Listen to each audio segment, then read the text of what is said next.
और वहां पर क्रिश्चियंस की एक सेंट एंथोनी श्राइन है, जिस पर जाने के लिए यदि वो अपनी बोट्स पर भारत का ध्वज भी लगाएं तो उसकी परमिशन नहीं होती। ये कांग्रेस की एक शर्मनाक विदेश नीति के स्मरण का दिन है।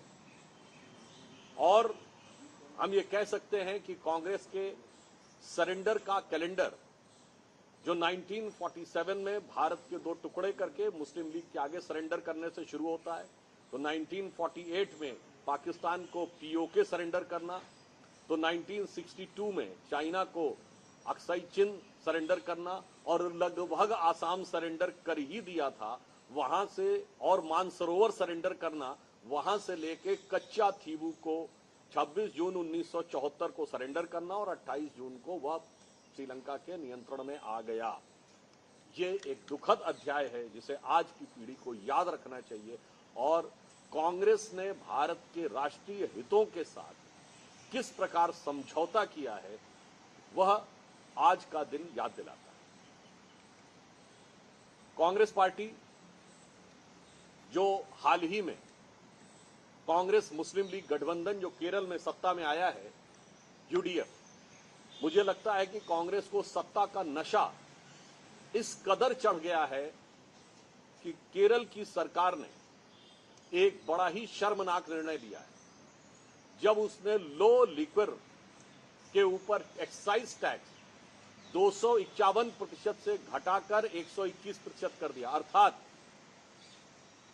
शराब के ऊपर टैक्स को आधे से कम कर दिया गया है। अब यह सवाल हम कांग्रेस पार्टी से पूछना चाहते हैं कि जब आप टैक्स आधे से कम कर रहे हैं, यानी सरकार को तो राजस्व में कमी आएगी, और किसकी जेब में पैसा जाएगा? शराब के व्यवसायियों के हाथ में पैसा जाएगा, और केरल की युवा पीढ़ी को आप अधिकाधिक, क्योंकि आप यह तर्क देंगे कि कंजम्पशन बढ़ेगा, अर्थात शराब के नशे में डुबोकर रखना चाहते हैं। विशेषकर तब जब केरल के गृह मंत्री रमेश चेन्निथल्ला जी वहां की विधानसभा में बोल चुके हैं कि ड्रग्स की प्रॉब्लम केरल में बहुत चुनौतीपूर्ण होती जा रही है और वो पंजाब जैसी समस्या बनती चली जा रही है। तो इस समय हम स्पष्ट रूप से राहुल गांधी जी से सवाल पूछना चाहते हैं कि देश के युवा के भविष्य के लिए आपके पास क्या योजना है कि सस्ती शराब और शराब के नशे में उसको डुबोकर अपने साथी व्यापारियों की जेबें भरकर अपने इस सरकार का राजस्व घटाकर केरल के भविष्य के साथ खिलवाड़ करना, ये एक बहुत दुखद घटना है।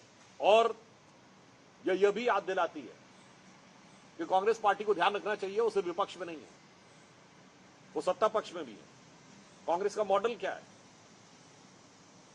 ये मॉडल है कि आप सस्ती शराब में वहां के युवाओं को डुबो के रखना चाहते हैं।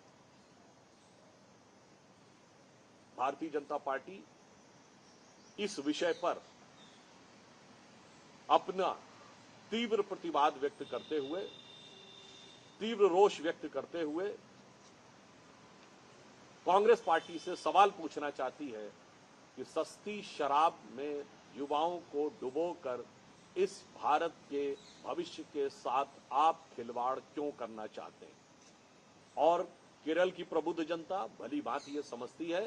कांग्रेस को याद रखना चाहिए, भले ही आप सत्ता के नशे में हैं, जो एक पुरानी पंक्ति है कि मुझको यारों माफ करना मैं नशे में हूं, और बोतल में मैं में नशा, मैं नशे में हूं, मगर जनता इस नशे को उतारने का पूरा व्यवस्था भी जानती है और उचित समय पर इसका उत्तर मिलेगा।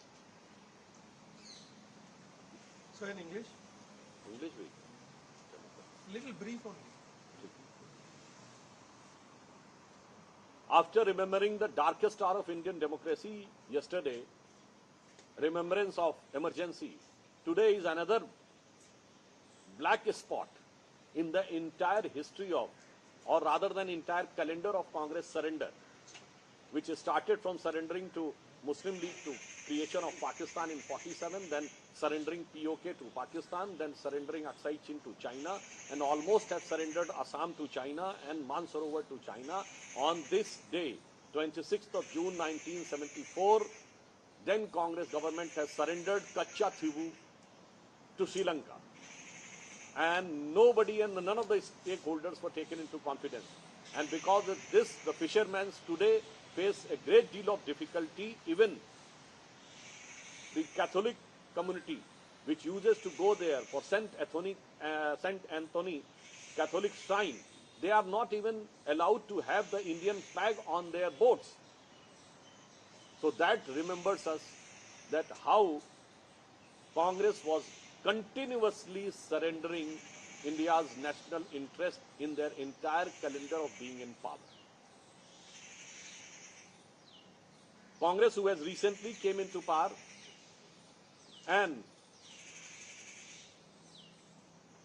they have taken such a dastardly decision that the low alcohol liquor tax has been reduced to half, from 251% to 121% excise tax.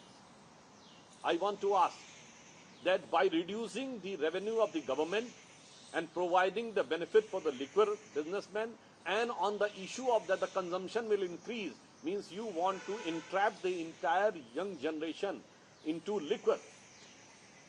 Particularly when the Home Minister of Kerala, Mr. Ramesh Chennithalla, has given a statement on the floor of the House that the menace of drug is becoming more and more serious and severe in Kerala, and it is becoming even more than Punjab.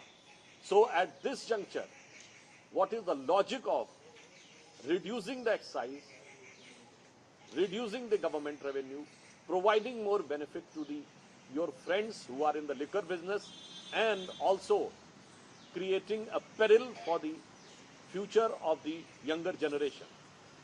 So on this, I would like to tell Congress party that you have to remember that in howsoever you may be engulfed in your sense of pride in power, there is a proverb in Hindi कि मुझको यारों माफ करना, मैं नशे में हूँ, बोतल में मैं में नशा, मैं नशे में हूँ. And one more thing I would like to add. This UDF and LDF, they are the two sides of the same coin. The left government has created this new category of low alcohol liquor. And now Congress is trying to use this in order to engulf the entire state into the liquor. So both the left and right का दिन है, जब आज ही के दिन 1974 में तमिलनाडु के पास कच्चा थीवू को तत्कालीन कांग्रेस सरकार ने भारत से हटाकर श्रीलंका को दे दिया था. उसकी वजह से आज तक स्थिति यह है कि तमिलनाडु के मछुआरों को अनेक प्रकार की समस्याओं का सामना करना पड़ता है, और वहां पर क्रिश्चियंस की एक सेंट एंथोनी श्राइन है, जिस पर जाने के लिए यदि वो अपनी बोट्स पर भारत का ध्वज भी लगाएं तो उसकी परमिशन नहीं होती.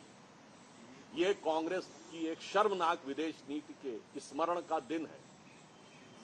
और हम ये कह सकते हैं कि कांग्रेस के सरेंडर का कैलेंडर, जो 1947 में भारत के दो टुकड़े करके मुस्लिम लीग के आगे सरेंडर करने से शुरू होता है, तो 1948 में पाकिस्तान को पीओके सरेंडर करना, तो 1962 में चाइना को अक्साई चिन सरेंडर करना, और लगभग आसाम सरेंडर कर ही दिया था वहां से, और मानसरोवर सरेंडर करना, वहां से लेके कच्चा थीवू को 26 जून 1974 को सरेंडर करना, और 28 जून को वह श्रीलंका के नियंत्रण में आ गया.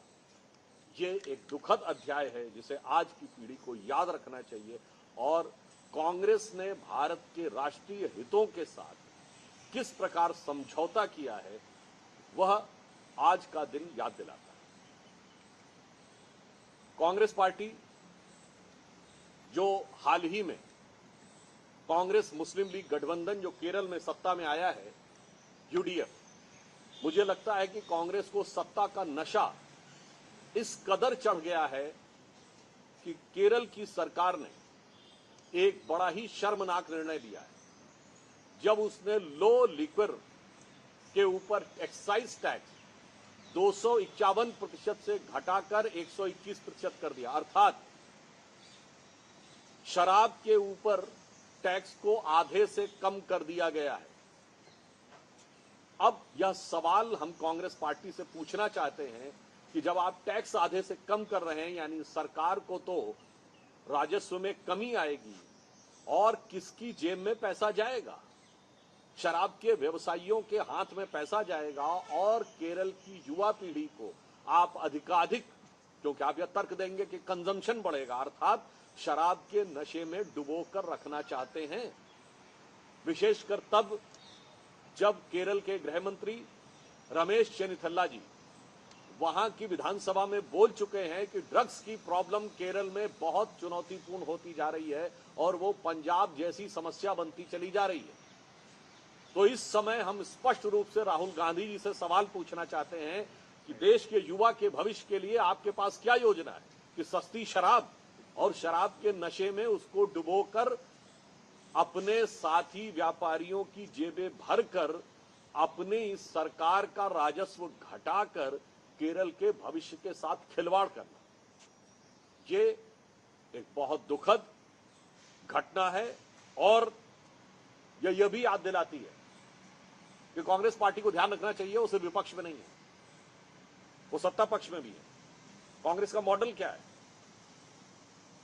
ये मॉडल है कि आप सस्ती शराब में वहां के युवाओं को डुबो के रखना चाहते हैं,